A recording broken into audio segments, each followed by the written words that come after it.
ही परब्रह्म मूर्ती सन 1878 ला समाधी लीलेचे निमित्त करून पृथ्वी तलावरून गुप्त झाली। प्रसंग असा आहे की त्या दिवशी सकाळच्या 2 प्रहरापर्यंत एखादी विपरीत गोष्ट अक्कलकोटात घडणार आहे याची जराही कल्पना कुणास नव्हती। मागील 15 दिवसात काहीतरी विचित्र लक्षणे मात्र स्वामी दाखवत होते हे खरे। 12 दिवस त्यांनी अन्नही ग्रहण केले नव्हते। इकडे आधीपासून वडाखाली काय चालले होते ते पहा। दुपारी 1 वाजण्याच्या सुमारास श्री स्वामी गुरूंनी आपल्या सर्व जनावरांस समोर आणण्याचे फरमावले। हे ऐकताच सेवेकरी अस्वस्थ झाले। लादीच त्या प्राण्यांना श्रींसमोर आणण्यात आले। त्या दिवशी नैवेद्य त्यांना देण्याची स्वामी आज्ञा झाली। इतकेच काय, आपली वस्त्रही श्रींनी त्या इमानी मुक्या प्राण्यांच्या अंगावर घालण्यास सांगितले। त्या प्राण्यांनाही प्रसंगाचे गांभीर्य लक्षात आले होते।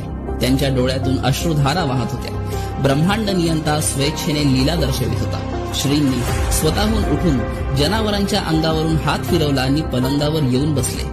त्या हालचालीत नित्याचा आवेश नव्हता, इतकेच। एरवी समर्थ दर्शनाने आनंदाने सळसळणारा वटवृक्षही मौन धारण करून होता। महाराज स्वस्तिकासनात स्थानापन्न झाले। ते तसेच किंचित मागे टेकले नि त्यांनी लगेच नेत्र मिटले।